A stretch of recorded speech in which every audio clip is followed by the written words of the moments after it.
មានប្អូនស្រីមួយគាត់និយាយមកលាយជាមួយនឹងទឹកភ្នែកគាត់ប្រាប់មកខ្ញុំថាគាត់មានការឈឺចាប់ជាខ្លាំងចំពោះការដែលគាត់តាមដានតាមកាមេរ៉ាក៏ដូចជាតាមដានការឆែកទូរស័ព្ទដៃក៏ដូចជាតាមដាន GPS ដែលដាក់នៅក្នុងរថយន្តរបស់ស្វាមីគាត់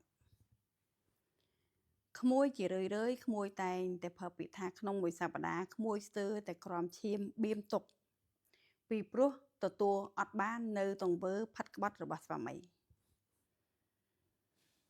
ក្មួយក៏បានប្រាប់មិញថាក្មួយបានព្យាយាមដោះស្រាយតែពាក់ព័ន្ធជាងនឹងការចែកផ្លូវគ្នាធ្វើមិនបានដាច់ស្រេចទី1ដោយសារបំណុលទី2ដោយសារកូនទី3ដោយសារស្វាមីចេះតែយកលេសសារភាពហើយសន្យានឹងការកែខ្លួនតែអាការកែខ្លួនរបស់ស្វាមីរបស់ក្មួយនោះអត់មានបានធ្វើតាមសន្យាទេក្មួយស្រីជាទីស្រឡាញ់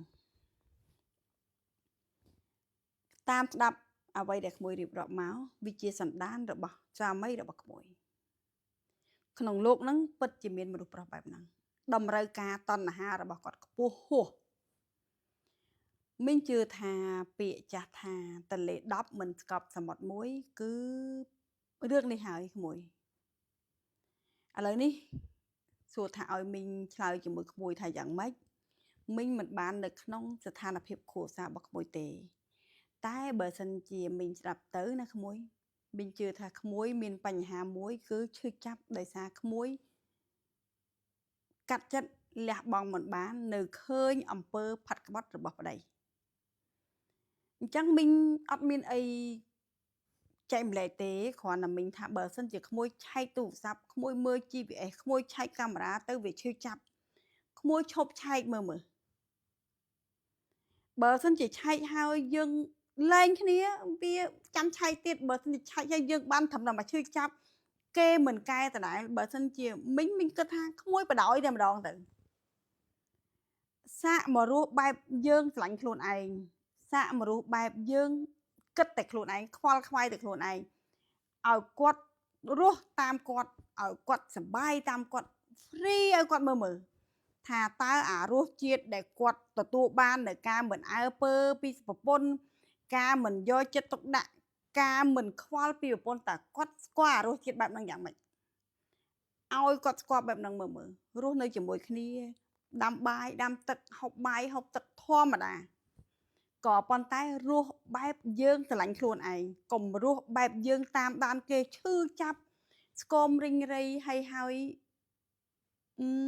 មិញជឿថាប្រកាសជាមុខអត់ស្រស់ថ្លាទេក្មួយគេមិនគ្រប់ញ៉ាំមិនបានដេកឈឺចិត្តស្អិតទ្រូងហើយសួរថាវាបានមកវិញ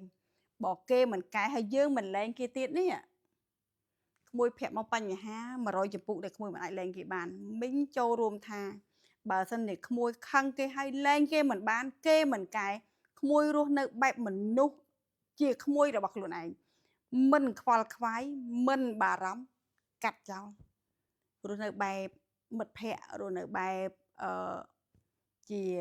សាច់ញាតិរស់នៅបែបអញ្ចឹងទៅចាត់ទុកថាយើងទិញឪពុកមួយសម្រាប់ឲ្យឈ្មោះថាម្នាក់ហ្នឹងជាឪពុករបស់កូនយើងដៃគូសហការដែលរួមជាពាក់អំណរដោះស្រាយអំណរជាមួយគ្នានៅក្នុងផ្ទះជាមួយដោយសារបង់រំលោះផ្ទះជាមួយគ្នាក្មួយយកអារម្មណ៍បែបហ្នឹងទៅដាក់ទៅបំណងល្អរបស់មិញ